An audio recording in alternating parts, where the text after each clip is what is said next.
All right. So before we get going, I want to talk about a bewitching Apple. What you need to know about the Apple Mail privacy policy, featuring our own Kate Neruzzi, our VP of Deliverability. Gavin Sherry, head of deliverability over at Bloomreach. Such an awesome guy. We've had him all the time. He's so great. Alex Rubin. There's Kate. Awesome. Perfect. Alex Rubin, our director of strategic partnerships here at Pathwire, and then also Marcel Becker from the senior director of product management at Yahoo. Kate, what's going on? You're at the office. Hi, everyone. Hello. Yay. Let's get Alex in here as well. Let's have a party, shall we? This is our Halloween party right here. This is how it's going to happen. All right. There's Alex. Let me go and get Marcel in here as well. Okay. They should be here in just a moment. Perfect. All right, guys. Cool. There's Alex. Yes. Loving that hat, man. Stay tuned. I got many more. Oh, yeah? Yes. Love it. Cool, man. You look like a deadhead right now. Love it. Perfect. Guys, we just lost Kate. She'll come back in just a second, so let's get her back here.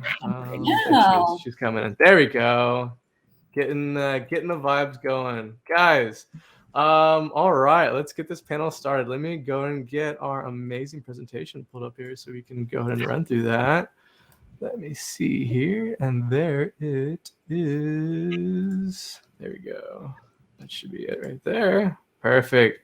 Awesome, everyone. So welcome, A Bewitching Apple, what you need to know about the Apple Mail privacy policy. So lots of stuff that we got to get going through here. So first and foremost, like I said, I want to talk about our amazing people that we have here today. First and foremost, Kate Neruzzi, our VP of Deliverability at Pathwire. Kate, how's it going today? Good. Hi, everyone. So excited to be here. Oh, I'm so glad you're here. And Kate came down to HQ, and unfortunately, I'm at Pathwire Studios at home, so I got to record it from here, but hopefully we get to see her later. Gavin Sherry, my guy, head of deliverability at Bloomreach. Gavin, good to have you back, man. Welcome back. How are you? Thank you, Thomas. You always give me such a great introduction. I love it. Thank you. I always come away feeling epic. Oh, man. Well, let me know if I can give another intro to you anytime soon, all right? Thank you.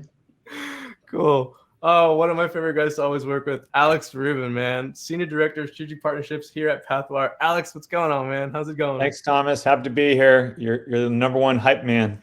Keep it up. Hey, always, as always. And last but not least, y'all know him, Marcel Becker, Senior Director of Product Management at Yahoo. Marcel, what's going on, man? Nothing much. Talking privacy again. Heck yeah, as always. That's what we do. That's what we're here to do. Awesome. Guys, so what we're going to do is we're going to get in some questions and we're going to go and pass this along our panels. Let's go ahead and get started, shall we? All right. So question 1, what is Apple Mail privacy protection? Who wants to take that one? I mean, I can start, but probably everyone's seen the announcements. Apple's latest OS change includes an option for users to opt into Apple Mail privacy protection, and basically prevents or eliminates the ability to use pixels to track when users open email if you're using certain Apple clients. And it's definitely thrown the industry a little bit into chaos because those tracking beacons are heavily utilized by a lot of marketers to determine their open rates. The problem is not a lot of users know that they're happening, and they're sending signals back to marketers. So Apple's trying to put forward a way to protect users' online activity, and this is one of their forays to block the opens inside of when you're on an Apple client and looking at email. Nice. Marcel, anything to add to that one? Yeah, and I think we have to, as obviously as Alex said, what Apple is really doing there. But I think it's important to know it because I think there is still a lot of misunderstanding and misconception out there what it actually is and how open rate tracking actually works, right? I think a lot of senders and people think when they use their ESP when they use or any tools which tells them, hey, 30% of your people opened, that actually means 30% of your recipients actually opened the email. And I really want to get this out of the way and out there, that is not what's actually happening. So typically, Alex said what Apple is doing, but typically, obviously, you put an image in there, like a 1x1 tracking pixel. And then if that pixel is being loaded from your HTML, from your HTTP server, you infer that somebody looked at an email, because typically you only pull that image down when you render the email. But there's so many machines involved in delivering that piece of email and then getting it over to the users in their email apps. And all of these machines and all of these systems, they also look at the content. And so the only thing you can really infer when that one pixel got loaded is that some machine or some application actually pulled down that image. It does not mean that a user actually looked at an email. Case in point, we proxy all the traffic. Google is proxying all the traffic. We have applications which are actually looking at email, looking at what users are doing, trying to predict when a user might be opening the email. So today we already download email content, even though a user is not even looking at it, looking at the content. So you're looking at one email and we predict, oh, you might be opening all the other ones. So we cache all that content. Apple has been doing this very aggressively for a long time already. For example, even before MPP, if you put your iPhone on Wi-Fi and you charge it, they will download all the email content, whether you read it or not. That's why a lot of people thought, okay, opens on Apple Mail are really high and Apple Mail users are really engaged. That is not true. It's just Apple's very aggressive in caching content. And likewise now, basically, they're being as aggressive as before.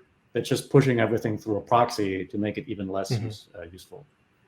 Gotcha. Kate, anything to add on that one? That was a very, very good summary of, like, we heard an ISV perspective on this push or this update. I think before the launch there was a lot of panic inside the email marketing space. I believe that we all overreacted to this change because 30 days post launch, the stats. First of all, I have interviewed almost 25 major brands, and there has not been a negative impact on the revenue. And it might have complicated some of their internal algorithms, but we were expecting this to happen. Opens were not perfect metric to begin with. It was flawed for the past 4 or 5 years due to so many reasons. I know that we're going to cover most of that during this session. But I think the email marketing space overreacted to this change, and post-launch now we are 4 weeks in, the stats are not looking that bad. So, well, hey, there you go, guys. It's not looking that bad. All right, moving on to the next question here. So, Gavin, I wanted to ask you, what major changes have you seen pre versus post-launch, within your customer base? I think you got some stuff to share with us, huh? I have, Thomas. So we've only really got 6 weeks of data, but we've done our quite a bit of analysis, and I've got a couple of charts to show. And the bottom line is, yes, we have seen increase in open rate activity, and I've got 3 charts to show. This is when I say it's exceptional, I'm referring to not that it's an exceptional open rate. It's not bad, by the way, but I'm referring to that this is maybe 1 in 10 customers are seeing this. And what we can see here is the pre-September launch, they were frequently under 20%, and then post the iOS update, they are significantly above 20%. And this is a rather seismic shift in open rate for this particular client. This is about 6 percentage points. Now, a few years ago, you would have got an instant pay rise from your boss if you'd been able to deliver that. But we're seeing that, I'd say, in a rate of 1 in 10 clients. Now, the next slide is a little bit more common. I'd say we're seeing this with 3 out of 10 clients. And again, we've added a trend line. The trend line is on the increase. It's a more modest increase in open rates, and it's about 2 to 3 percentage points. Now, the last one is where most clients are, and that's a much flatter trend line. And we're seeing here about a 1 to 2 percentage increase in open rates. It's significant. It means that open rates are changing. We can no longer have the same, the points already made are valid, that the confidence in open rate has been a declining thing, but really they now are moving away from a metric that has absolute confidence that this is what's happening. And it's going to be a confusing time for a lot of clients. We both the industry and our clients have become quite addicted to tracking open rate activity, but it's in flux. And what we're seeing a bloom reach across almost all clients is some level of increase. And it varies from client to client, but yeah, in some cases it's quite significant. Nice. Okay. All right. Question 3. What are the challenges with the open rate in general? I wanted to point this one over to Alex and Marcel. I'll take a stab. I mean, Gavin's statistics there are fantastic for sort of helping understand what people are seeing in the world and out in their real data. The challenges with open rates is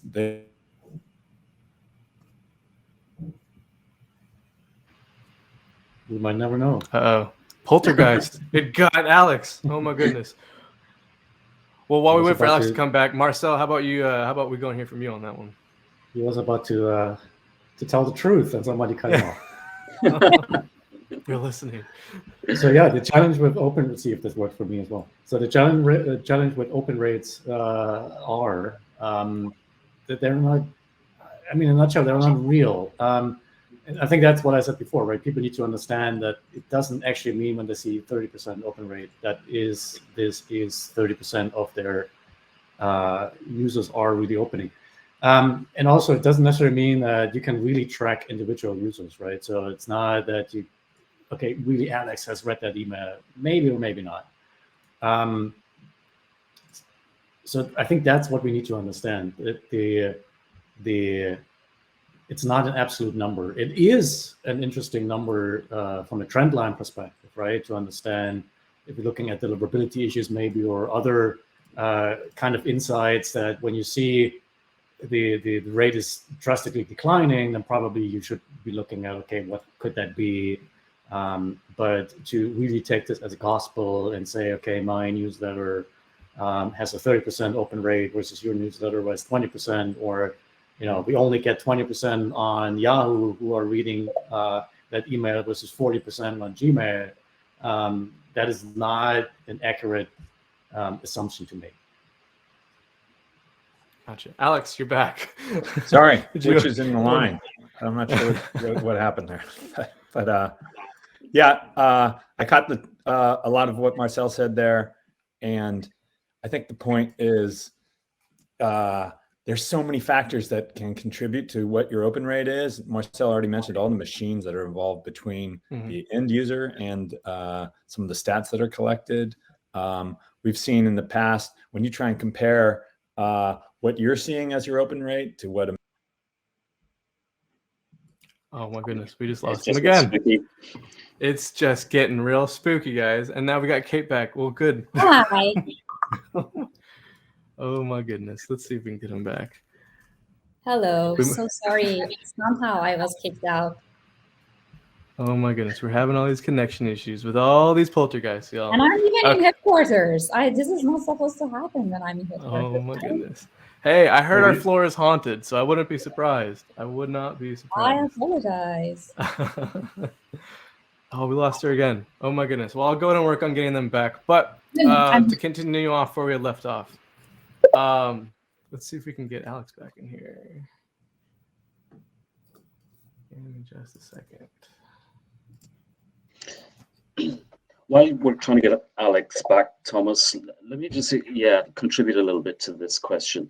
Yes, please. Constantly, we are justifying to clients the discrepancy between a Gmail open rate, a Hotmail open rate, Yahoo open rate, and they do vary. They vary sometimes quite significantly. And it's a very confusing metric for clients. Mm-hmm. And in some ways, this is the time to really move clients on from this unreliable metric. Oh, we have Alex back. This is too funny. This is great. This is the best time. panel. I think this is the time to really begin to move the open rate to the graveyard where it belongs. Yes, I definitely agree on that. While we oh my goodness, while we try and hopefully get hair metal Alex back and trying to figure out what's going on with Kate's connection. There he is. Oh my goodness. Every time I change wigs, I lose connection. I'm not sure what's going on.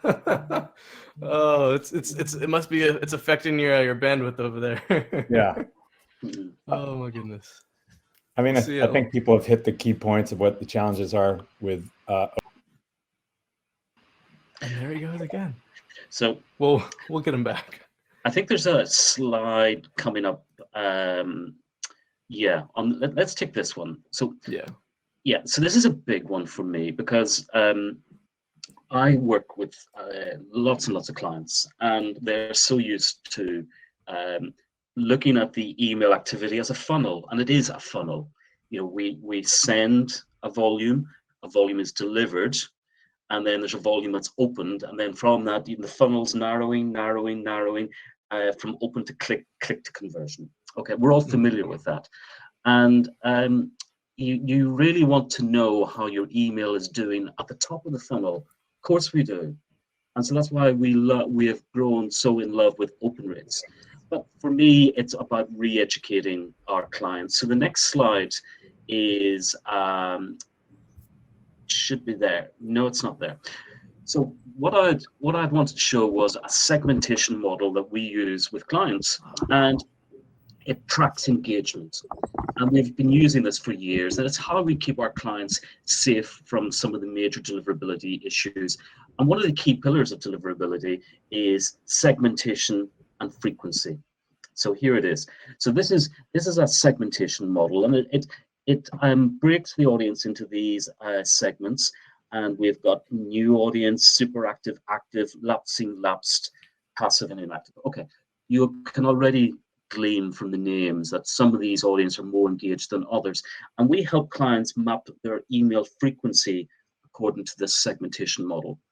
And it's very robust. It works really, really well. But there's a massive spanner in the works now, and that is that I am working with a team to what do we do to rebuild this model, because this model relies heavily on open data and click data. So if we remove the open data and we leave it with just click data, some of the time references are going to have to change seismically. You know, the definition of opened is people who have opened or clicked an email in the last 90 days. If we remove the reference to open and we just track the people that clicked in the last 90 days, we have a much, much, much, much smaller segment.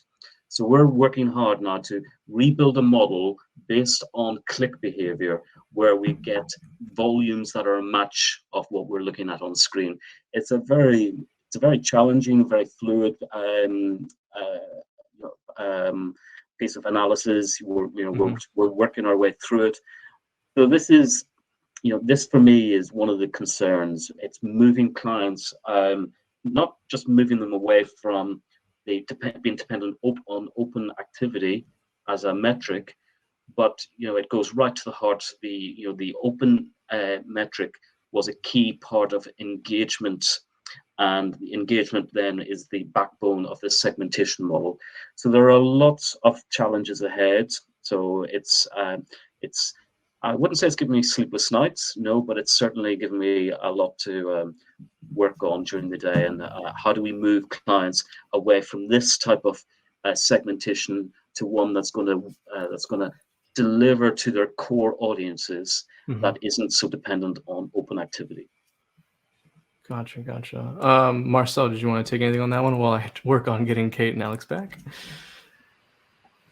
Yeah, since a lot of people, of course, ask, okay, if we don't have open rates anymore, like what else are we using to measure engagement, or is there any other metric to replace that? And what Gavin said, in my opinion, is if you really want to look at engagement or things like that, look further downstream or down the funnel, which is conversions, which is clicks, because at the end of the day, that's what you want to achieve with an email, right? You want people to click on things, and then the next question would be, but I don't have any call to actions or anything in there, or not a lot of users actually click on it. How will I be able to measure success of an email campaign? And then I would say maybe you don't, right? Maybe you don't have to use open rates to actually measure that, or maybe it is not really important at the end of the day. If you do send emails which your users actually asked for, and if you continue to send relevant content, if they do not tell you that they don't want that content anymore, everything is probably okay, right? And if you do have call to actions, if you're tracking clicks and you see that people convert, and you can actually use this as a reliable measure because that's not something which is cached, then it tells you something about your performance. And instead of focusing on that 30% open rate, maybe it is okay to focus on 2%, 3% clicks, right? And instead of focusing too much on opens, I would say focus more on all the negative signal, which you can actually receive, unsubscribe, or mark as spam when you subscribe to feedback loops and things like that, because people will tell you if they don't want that email. Otherwise, just focus on sending something you think your people actually need and want, and don't focus too much on opens. Gotcha. Okay. All right. Moving on to the next question that we got coming up here. All right. Can we differentiate between real opens and prefetched ones? And I want to point this one over to actually everyone on this panel. Yeah, I mean, the very short answer, in my opinion, is no, based on everything I explained before, because it is already machines pulling down that image. It is not people reading an email. Yes, somebody reading an email can cause the machine to pull down that image, but there's so many other cases where machines are doing that. And whether this is prefetched or not, you don't know, right? Yes, there are a lot of people right now saying, oh yeah, I think I can identify a pattern, or there's a specific user agent here, or they play around with timing. This is probably prefetched versus not. And my opinion is this is a waste of time. Focus your energy on the quality of the email campaign and not trying to basically work around these privacy restrictions. Gotcha. Yeah, I agree. There are lots of ideas, and most of them are nothing more than hacks. It is possible perhaps to exclude the prefetched image data and focus just on the put in inverted commas real data. But really, the overwhelming sense is that the industry has to move beyond open as a metric, and this seems like a bit of a step backwards to try to find a workaround where we can view an open metric. And would we have real confidence in it? I wouldn't. Gotcha. And Kate posing as Alex. Alex posing as Kate. This is my best costume. It's my Kate costume. Oh man. We appear to be fighting each other for. Yeah, I'm advances. not sure. I'm telling you though, our floor is haunted. I'm legitimately telling you our floor is haunted. So I wouldn't be surprised since she's back in our office that something may be going on. I'm serious. So, but yeah, go ahead, Alex. All right. I think these guys hit on the big points. Don't spend a lot of time trying to differentiate between real opens and prefetch. There's other metrics that are more important. There is a standard tell in the prefetch data. You can see and what the prefetch opens look like, and they have a particular look to a prefetched open, but it doesn't necessarily mean there isn't a real user behind it that's also looked at that email. So I think people will spend some time trying to figure out, okay, these in particular I can see are prefetched and sort them out. Some tools will eliminate the prefetches so that you can get at least some icon or data from the non-prefetch, but could be a fool's errand. Could be. All right, move on to the next question here. All right, so what are the new ways to interpret opens moving forward? Alex and Marcel, I want to hear from you guys on this one.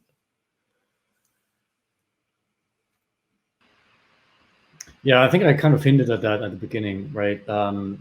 If you realize that you're not actually tracking real opens, but you're tracking something which happens after you send, I think it is you can and should still use it to identify trends or issues, right? So if you see a sudden drop, something probably is wrong, and it's worth investigating. Or if you see a spike or something like that. But other than that, I don't think there's anything you can glean from these numbers. I think we've lost Alex again. That pesky thing. All right. Well, okay, let me see here. Gavin, did you have anything to add on that one? Well, you know what? In the short term, if clients really want, they can probably, with most of their email platforms, they can get a snapshot of their audience pre-September, and that's still a useful audience for the remainder of this year. But that's a very short-term measure. Really, what is the panel saying? That is, there was a lack of confidence in lack of reliability in the open as a metric, and it really has had a further blow to it as a metric. So really, this question, I think we've answered it earlier in the panel, saying we can't rely on opens going forward. We shouldn't be trying to interpret this metric. We should recognize this metric is really, it belongs in the graveyard now, unfortunately. As hard as it is, I've talked to clients for years about improving their open rates, but everything changes, and deliverability and email are prime examples of that. Everything moves on, so we've got to move with it, and we've got to go further down the funnel, and I think that leads us into the next question. Then, Thomas. If open data is less reliable, how should marketers interpret engagement? Is engagement still an important deliverability metric? Ooh. Oh, well, I want to hear from Marcel on this, because I've told clients for years and years that the ISPs, the mailbox providers, they're tracking engagement, and that's helping them determine if the email is wanted or not wanted. So for me, it's the same point, that we've got to move our focus to click conversion revenue data. But there's two questions here. I'm really interested. Is engagement still an important deliverability metric? I suspect it is with the mailbox providers and the ISPs. Yeah, and there are two answers to that question. The first one, preempting a notion or a question some centers already have, is okay, with Apple basically destroying open rate or engagement tracking, how will email providers be able to do that? And the answer here is what Apple's doing down the line has no impact on what we see on our side, right? So what Apple's doing is impacting how they download images, right? Again, looking at image downloads or looking at how IMAP clients, because that's what an Apple client really is to us, download content through IMAP has no bearing on how we gauge engagement, because again, these are technical signals.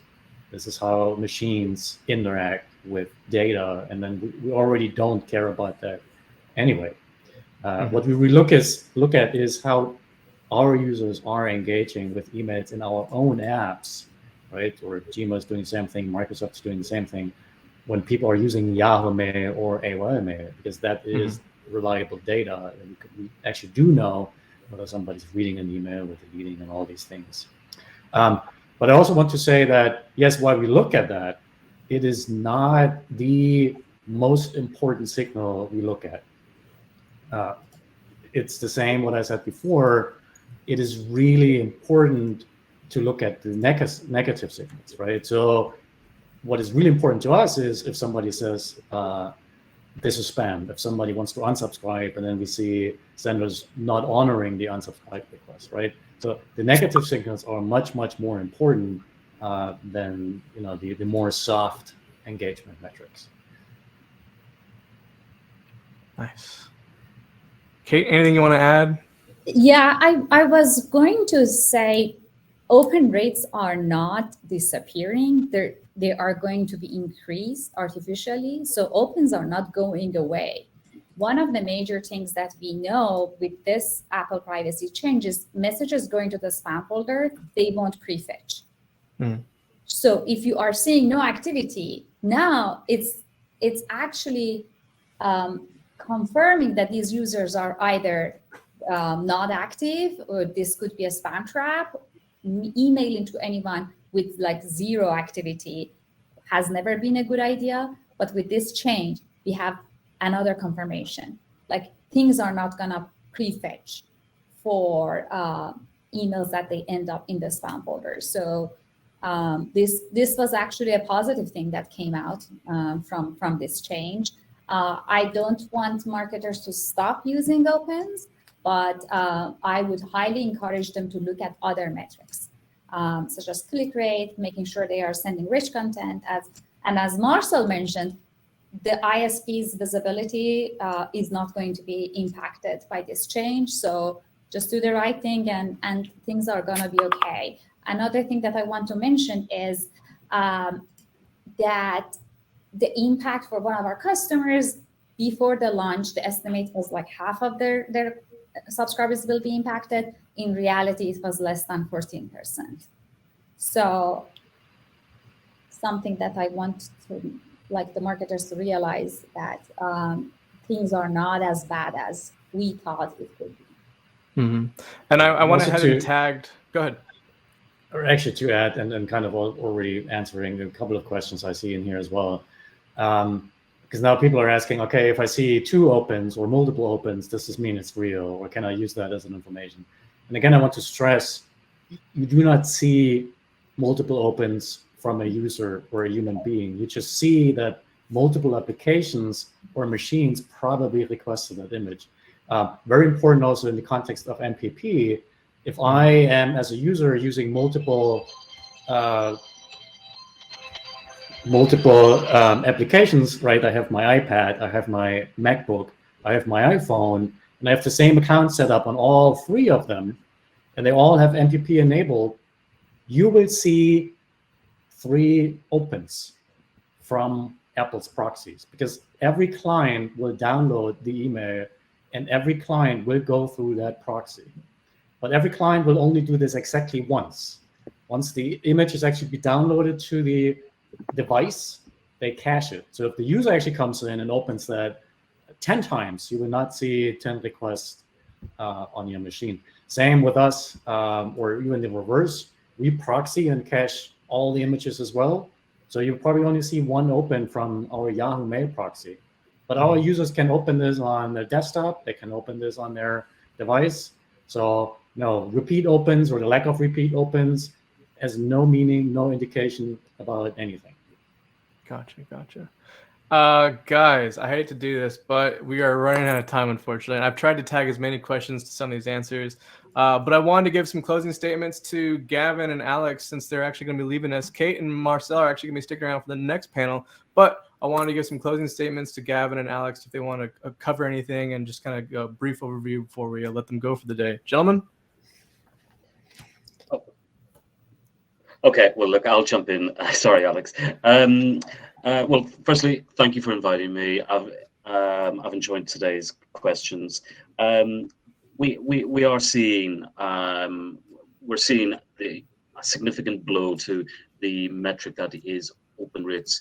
I think Kate's point at the end there was very useful. You know, it's still a metric we can look at, but over time we should just expect that we have less confidence in the open metric. But what does that do? That gives us time to rebuild our segmentation and to get our analytics teams focused on other metrics. It's got to be clicks, conversions, revenues. And you know what? There's still value in what's happening outside of email, and that's customers who are browsing and purchasing on websites. Amen to that. Alex? Yeah, I love that there was so much panic before this change was put into place and it had been announced. And then now we have some real stats and data, and I think people are calming down a bit. There is some recalibration that is happening, and that's all fine. And focusing on the core metrics of clicks, purchases, things. Basically, everyone's trying to get to that end all state of we're only sending mail to people that want it and requested it and are interacting with it. So all good, and pleasure to be in the company of so many email experts, even though their costume game light, except for yours, Thomas. Alex, we've seen you go from Wayne to Garth now to, I think you had a Kate costume at one point. You had a That was my best Deadhead one, the Kate costume. Yeah, you missed the Kate costume, Kate. The Deadhead one, the witch hat, man. We were all trying to keep track on the back end, like how many different costumes and hats does he have? So awesome. Well, Gavin and Alex, guys, you're going to see them soon. We collaborate with these guys all the time. They're some of my favorite people to collaborate with on webinars, virtual events, fun stuff. So don't worry. You will get more of these guys. They're my favorite to always work with. So, gentlemen, thank you so much for being here. Thank you so much for taking time out of your day. I can't wait to see you guys soon. I hope you have an amazing Halloween weekend, all right? Thank you. Take care, guys. Bye-bye.